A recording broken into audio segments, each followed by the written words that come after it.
गांव में रामेश्वर नाम का एक ब्राह्मण अपनी माँ के साथ रहता था।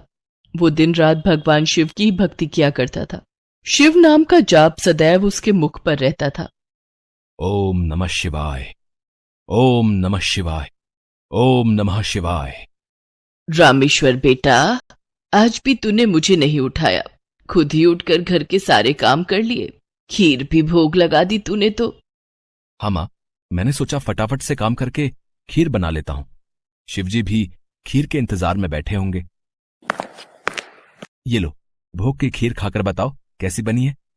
रामेश्वर बेटा, इस खीर को तू बचपन से शिवजी को खिलाता आ रहा है। जब तेरे बापू जिंदा थे तब वो प्रसाद की खीर खिलाते थे और उनके जाने के बाद तूने ये नियम बना लिया। तेरी खीर बहुत ही स्वादिष्ट बनती है बेटे, और मुझे पता है भगवान शिव भी तेरे हाथों की खीर खाने के इंतजार में रहते होंगे। तभी तो मैं सुबह जल्दी उठकर सबसे पहले खीर ही बनाता हूँ ताकि भगवान शिव को भोग लगा सकूं। रामेश्वर का नियम था रोजाना सुबह जल्दी उठकर घर के सारे काम निपटाना और फिर भगवान शिव के भोग के लिए खीर का प्रसाद बनाना। ये कार्य पहले उसके पिता करते थे और पिता के जाने के बाद शिव जी की सेवा और खीर भोग की पूरी जिम्मेदारी रामेश्वर ने उठा ली। रामेश्वर को विश्वास था कि भगवान शिव उसके द्वारा खिलाई गई खीर को रोजाना ही खाते हैं।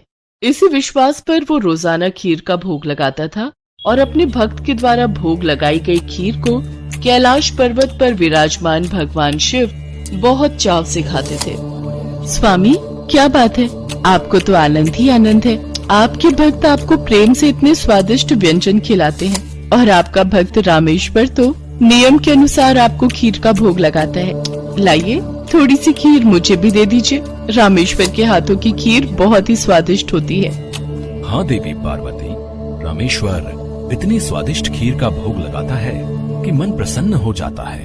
तभी नंदी और समस्त शिवगण वहाँ जाते हैं। महादेव, ये लीजिए, हम भांग और धतूरा ले आए हैं। नंदी, अभी तो हम स्वादिष्ट खीर का आनंद ले रहे हैं। ऐसा करो, भांग और धतूरे को वहाँ छोटे पर्वत पर रख दो, हम कुछ समय के बाद उसे ग्रहण करेंगे। अरे नंदी महादेव तो हमारी ओर देख तक नहीं रहे, उनका सारा ध्यान तो रामेश्वर की बनाई हुई खीर पर है। ऐसे कब तक चलेगा नंदी? हाँ, मैं भी यही देख रहा हूँ। इतने प्रेम से हम भांग और धतूरा पीस कर लाए और महादेव ने हमें इसे रखने के लिए बोल दिया। अरे नहीं नहीं, ऐसी बात नहीं है। महादेव ने बोला है कि हम उसे वहाँ रख दें, वो कुछ देर बाद उसे ग्रहण करेंगे। महादेव रोजाना रामेश्वर की भोग लगाई हुई खीर को बहुत चाव से खाते हैं। नंदी, मैं तो कई बार सोचता हूँ कि रामेश्वर की खीर में ऐसा क्या है कि भोलेनाथ सबसे पहले उसकी भोग लगाई खीर को ही खाते हैं और फिर और किसी तरफ उनका ध्यान ही नहीं जाता। तभी तो हम भांग धतूरा लेकर आए और उन्होंने बिना देखे ही इसे रखने के लिए बोल दिया। हाँ, कह तो तुम ठीक रहे हो भैरव। महादेव को भांग धतूरा इतना प्रिय है और रामेश्वर की खीर से ज्यादा उन्हें इस समय कुछ भी प्रिय नहीं लग रहा। तो क्या किया जाए नंदी कि महादेव का ध्यान अपने भक्त रामेश्वर से हटकर हमारी ओर आ जाए?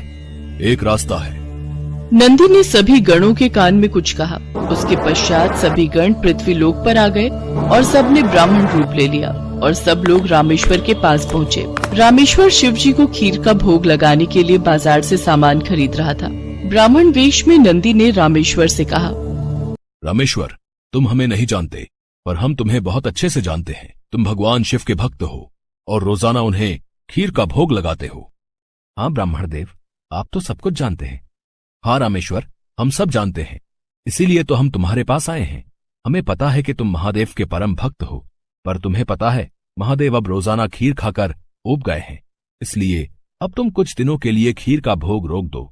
तुम एक काम क्यों नहीं करते, तुम महादेव को सप्ताह में एक दिन खीर का भोग लगाया करो, जिससे महादेव को और अधिक स्वाद आएगा। अब महादेव को इतने सारे भक्त पूजते हैं, महादेव भी तो इतने सारे भक्तों के द्वारा दिए भोग को ग्रहण करते हैं, उनका पेट बहुत भर जाता है। अगर तुम उनको सप्ताह में एक दिन खीर का भोग लगाओगे तो उन्हें तुम्हारी खीर का इंतजार रहेगा और वो और अधिक आनंद से खीर खाएंगे। क्यों, हम सही कह रहे हैं ना? ये तो आप ठीक कह रहे हैं ब्राह्मण देव, इस विषय में तो मैंने कभी सोचा ही नहीं। अब मैं एक काम करता हूँ, मैं सप्ताह में एक दिन ही भगवान को खीर का भोग लगाया करूंगा ताकि वो और भी भक्तों का प्रसाद ग्रहण कर सकें और फिर उन्हें मेरी खीर का बेसब्री से इंतजार रहे। भोला भाला रामेश्वर शिवगणों की बातों में आ गया। शिवगण खुशी खुशी कैलाश वापस लौट आए। अब शिव जी रोजाना रामेश्वर की खीर का इंतजार करने लगे कि कब रामेश्वर उन्हें भोग लगाए और कब वो खीर का भोग खाए। पर कुछ दिनों तक रामेश्वर ने खीर का भोग बनाया ही नहीं, तो शिव जी को खीर कहाँ से मिलती। अब सप्ताह में एक दिन रामेश्वर ने खीर का भोग लगा दिया तो शिव जी ने खीर खा ली। फिर उसके बाद कुछ दिन और खीर नहीं मिली तो भगवान शिव सोच में पड़ गए। उन्होंने अपने नेत्र बंद किए और उन्हें सारी सच्चाई पता लग गई और भगवान शिव को गुस्सा आ गया। शिव जी को गुस्से में आया देख सभी गण उनके समक्ष हाथ जोड़कर खड़े हो गए। नंदी, श्रृंगी, वीरभद्र, भैरव, तुम सभी गण जानते भी हो कि तुमने क्या किया है। मेरे भक्त रामेश्वर के द्वारा भोग में अर्पित की गई खीर मुझे कितनी प्रिय है और तुमने उसे खीर का भोग रोजाना लगाने के लिए मना कर दिया। महादेव, हमें क्षमा कर दीजिए, हमसे भूल हो गई। महादेव, जब हम आपको खीर खाता हुआ देखते थे तो हम यही सोचते थे कि आप हमारी ओर ध्यान नहीं दे रहे हैं। अच्छा, तो ये कारण है, पर तुम सब ये नहीं जानते कि मेरा प्रेम अपने सभी भक्तों पर एक समान है। मैं भला तुम्हें कैसे भूल सकता हूँ? तुम तो मेरे हृदय में वास करते हो। तुम सब तो मेरी ही शक्तियों द्वारा उत्पन्न हुए हो। संसार में मेरा प्रत्येक भक्त मुझे एक समान प्रिय है और प्रत्येक भक्त के हृदय में मैं ही विद्यमान हूँ। इसलिए मेरा प्रेम कभी भी कम या ज्यादा नहीं हो सकता।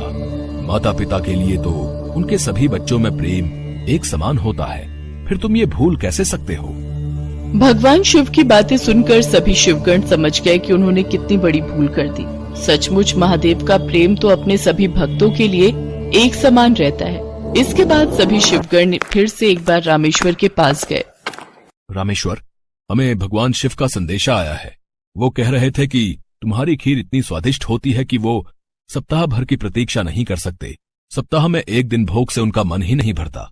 इसलिए उनकी आज्ञा है कि तुम रोजाना ही उन्हें खीर का भोग लगाया करो। आप सच कह रहे हैं ब्राह्मण देव? भगवान शंकर को मेरे हाथों की बनी खीर इतनी प्रिय है? ठीक है, फिर मैं रोजाना उन्हें खीर का भोग लगाऊंगा। ये सुनकर रामेश्वर बहुत खुश हुआ। अब एक बार फिर रामेश्वर रोजाना खीर बनाकर भगवान शिव को भोग लगाने लगा।